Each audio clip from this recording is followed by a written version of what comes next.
आप सभी भाई बहनों का आध्यात्मिक ज्ञानात्मक चैनल की ब्रेकिंग आध्यात्मिक न्यूज ज्ञान कक्षा में एक बार फिर स्वागत है।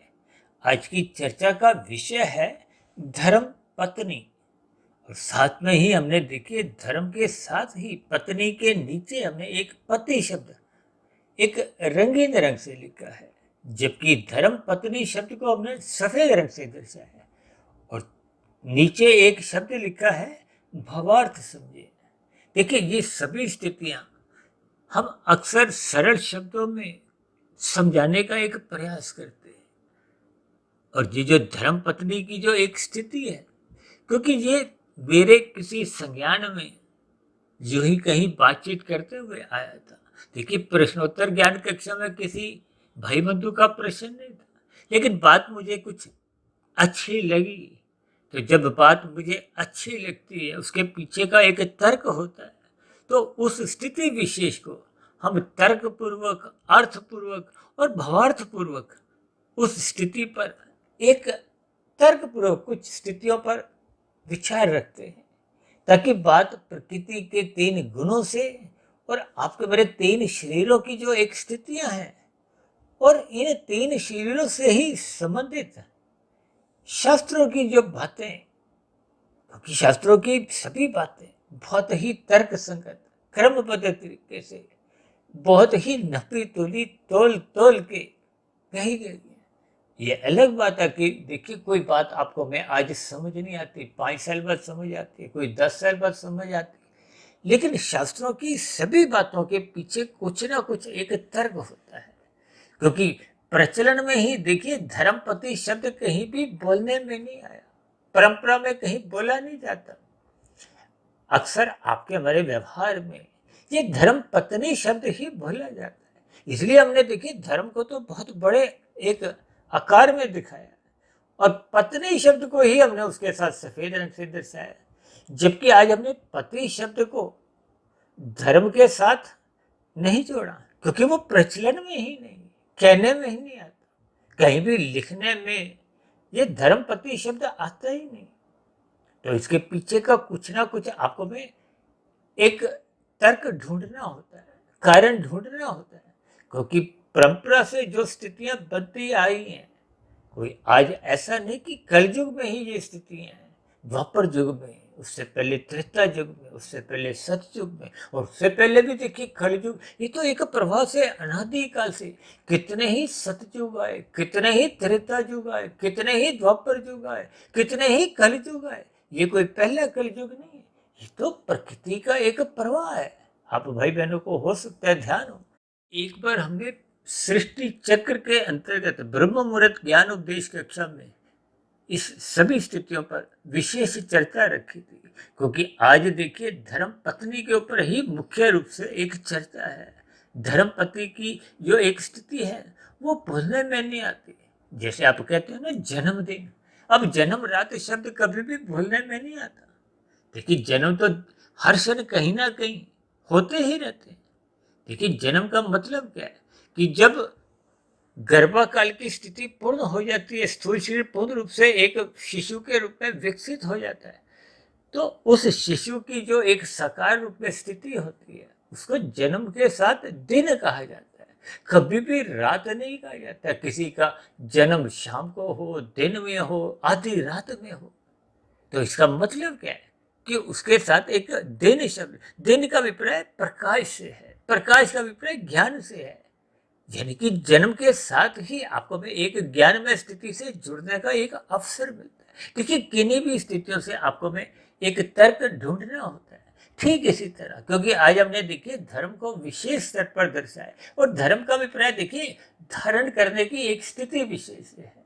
अक्सर हम धर्म को संकुचित रूप में पूजा पाठ से जोड़ देते हैं, जबकि मनुष्य जीवन में जो 4 पुरुषार्थ बताए गए हैं, देखिए मनुष्य जोनी में तो पुरुषार्थ का ही मुख्य रूप से विशेष महत्व है, क्योंकि ये कर्म जोनी है, साधना जोनी का एक अवसर है। देखिए जब आपकी हमारी स्थिति में पुरुषार्थ के साथ साथ लक्ष्य परमात्मा का बन जाता है, परमात्मा को पाने का बन जाता है, तो फिर स्थितियों में वो मोक्ष का एक लक्ष्य बन जाता है। तो फिर वो प्रमाद की स्थितियां होती हैं। लेकिन प्रमाद की स्थिति पर चलने के साथ साथ वो धर्म एक प्रथम स्थिति है। और जब हम संसार में रहते हैं तो भी धर्म को प्रथम स्थान पे ही रखना होता है। ये जो अर्थ और काम की स्थिति है, देखिए 4 पुरुषार्थों में मुख्य रूप से संसारी स्थितियां तो धर्म के साथ साथ ये जो तामसी और राजसी स्थिति है, यानी कि अर्थ को, धन को, ये एक पदार्थों की स्थितियां हैं, धन की स्थितियां हैं।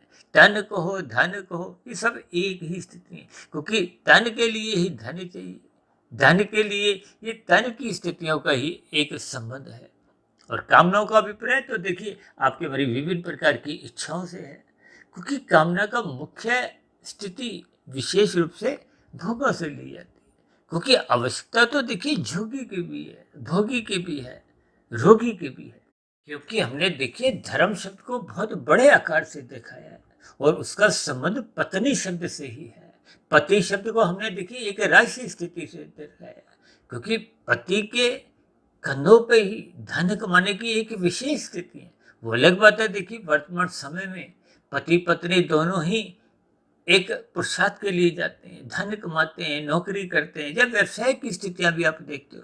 लेकिन आरंभिक स्तर पे देखिए ये धर्म के साथ साथ पत्नी शब्द को जो जोड़ा गया है, इसका अभिप्राय क्या है कि जब एक पुरुष किसी कन्या को एक धर्मानुसार विभिन्न प्रकार की देखिए ये शास्त्रों में स्थितियां समझाई गई हैं, धर्म को हो, सामाजिक नियम को, कानूनी स्थितियां को, चाहे वैदिक संस्कार को, एक कन्या को स्वीकार किया जाता है। अक्सर ऐसा कहा जाता है कि सुशील कन्या चाहिए, यानी कि उसमें ये सभी गुण मौजूद होने से ही उस स्थिति विशेष के लिए हम अपनी एक रजामंदी देते हैं, यानी कि विवाह से पूर्व इन सभी स्थितियों को अवश्य ही महत्व देना चाहिए। तभी आपके हमारे परिवार में एक सुशील कन्या आती है, उसी को ही देखिए हम एक धर्मानुसार एक पत्नी के रूप में स्वीकार करते हैं। और पत्नी के रूप में ही देखिए वो एक परिवार का एक लालन पालन की स्थितियां को, एक परिवार का एक भोजन की स्थितियां को, विभिन्न प्रकार की स्थितियां आप समझ ही सकते हो। यानी कि ये सभी स्थितियां पत्नी के साथ जुड़ी हैं, पति के साथ नहीं जुड़ी। अब पति के साथ तो धन कमाने की स्थितियां जुड़ी हुई हैं, धन कमाने की स्थितियों को ही हमने रजोगुण से जोड़ा है, क्योंकि धन कमाने के लिए पुरुषार्थ करना होता है, क्रिया करनी होती है, क्रिया के लिए भागदौड़ होती है। इसलिए आज हमने पति शब्द को रंगीन स्थितियों से दर्शाया है, संसारी स्थितियों से दर्शाया है। जबकि शास्त्रों में देखिए पत्नी का जो एक अभिप्राय एक परिवार की स्थिति से है, बाल बच्चों की एक वृद्धि से लिया जाता है, उनका एक लालन पालन से लिया जाता है, बच्चों में एक शुभ संस्कार देने की स्थितियों से लिया जाता है। और शास्त्रों में तो यहाँ तक कहा गया कि पति पत्नी में पत्नी का साथ होना यज्ञ में, तीर्थ में, दान की स्थितियों में एक विशेष स्तर पर उसकी एक महत्व समझाई गई है। तो ये सभी स्थितियां धर्म के साथ पत्नी शब्द को जोड़ते हैं, यानी कि पत्नी की एक विशेष महत्ता धार्मिक दृष्टिकोण से आंकी गई है। इसलिए पत्नी के पहले धर्म शब्द विशेष स्तर पर कहा जाता है, जबकि धर्म के साथ पति शब्द एक साधारण स्तर पर आप समझ सकते हो। लेकिन आपके हमारे बोलने में, सुनने में, लिखने में ये धर्म पति नहीं कहा जाता, क्योंकि हमने धर्म को एक विशेष स्तर पर बहुत बड़े आकार में देखा है। तो इसका अभिप्राय क्या है? क्योंकि शास्त्र में बार बार धर्म की ही महत्ता समझाई गई है। ये धर्म प्रथम स्थान पे रहना चाहिए। उस इस धर्म को प्रथम स्थान में रखने के लिए पत्नी का ही एक विशेष योगदान शास्त्रों में स्वीकार किया गया, क्योंकि ये एक सात्विक स्थिति है। अब पति की तो देखिए राजसी स्थिति है, पति का पतन नहीं हो। पतन का अभिप्राय क्या है कि धन कमाते कमाते अनैतिक कार्यों से, कानून का उल्लंघन करते हुए भी, शास्त्रों के विरुद्ध जाते हुए भी, ये जो आजकल चोरी डकैती हेरा फेरी की स्थितियां हैं, इन सभी स्थितियों से यानी कि तमोगुण में गिरने से जो रोकने की स्थितियां हैं, ये धर्म की है, ये पत्नी की है। क्योंकि गीता में भी देखिए रजोगुण की स्थितियों पर जो एक लगाम है वो सतोगुण की ही समझाई गई है। अन्यथा रजोगुण बिगड़ते मनुष्य तमोगुण में गिरता है, और तमोगुण में गिरते ही उसमें बुराइयां आने लगती हैं। देखिए भागवत पुराण में तो 5 निंदनीय स्थानों का जिक्र आता है। वो तामसी स्थिति है, कलयुग की स्थिति है, दूध कीड़ा, मद्यपान, स्त्री संग, हिंसा और अनीतिगत कार्यों से कमाया गया धन, यानी कि इन सभी राशि स्थितियों में बिगाड़ नहीं आए। तो इन बिगड़ने की स्थितियों पर अंकुश लगाने के लिए धर्म को प्रथम स्थान पर रखना होता है, और धर्म को देखिए पत्नी से जोड़ा गया। इन सभी स्थितियों की आपको भी ज्ञान पूर्वक भावार्थ समझने हैं, ताकि इस धर्म पत्नी के पीछे की जो एक मूल तार्किक स्थितियां हैं उस पर हम थोड़ा चिंतन करें, विचार करें। अन्यथा आपके बड़े परिवारों में जब जब ये स्थितियां बिगड़ती हैं, तो इस बिगड़ने के पीछे का कारण देखिए शास्त्रों में तो बार बार कहा गया, जब जब सतोगुण की लगाम कमजोर होती है, धर्म की स्थिति कमजोर होती है, तो फिर ये अर्थ बिगड़ने लगता है। या बिगड़ने का अभिप्राय तमोगुण में गिरने की स्थिति है।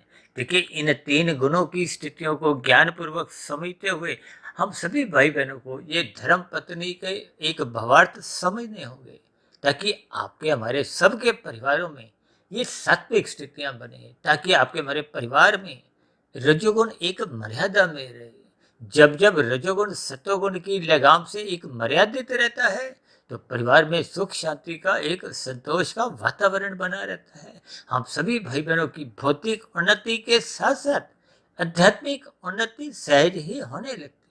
और जब जब धर्म अपनी स्थिति में कमजोर होने लगता है, सत्संग घटने लगता है, तो फिर ऐसी स्थितियों में ही परिवारों में रजोगुण नाचने लगता है, अर्थ और काम बिगड़ने लगते हैं, जिसके फलस्वरूप आपके हमारे व्यवहार में पशु वृत्तियां पनपने लगती हैं, जागने लगती हैं, नाचने लगती हैं, जिसके फलस्वरूप आपका हमारा कर्माशय बिगड़ता है, कार्यशील की स्थितियां बिगड़ती हैं, यानी कि बुरे संस्कार बनने लगते हैं।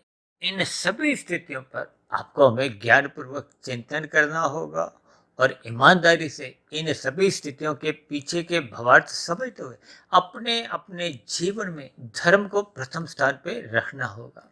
इन्हीं शुभकामनाओं के साथ आज की चर्चा विशेष को यही विश्राम देते हैं। कल सुबह फिर मिलते हैं ब्रह्म मुहूर्त ज्ञान उपदेश कक्षा में। तब तक आप अपने आध्यात्मिक मित्र सुधीर भाटिया फकीर को इजाजत दें। फिर भी आज की वीडियो संबंधित आपके मन में कोई प्रश्न उठ रहा हो, कोई मेरी कही गई बातें आपको तर्क संगत सही नहीं लगी हो, या कही गई बातों पे आपकी किसी प्रकार की कोई आपत्ति हो, तो आपके प्रश्नों का, सुझावों का और शिकायतों का नीचे दिए गए कमेंट्स बॉक्स पर या प्रश्नोत्तर ज्ञान कक्षा में सदा ही स्वागत है।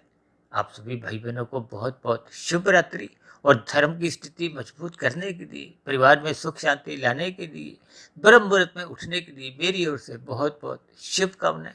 और इस चर्चा विशेष को ध्यान पूर्वक, धैर्य पूर्वक, गंभीरता पूर्वक सुनने के लिए आप सभी भाई बहनों का बहुत बहुत धन्यवाद।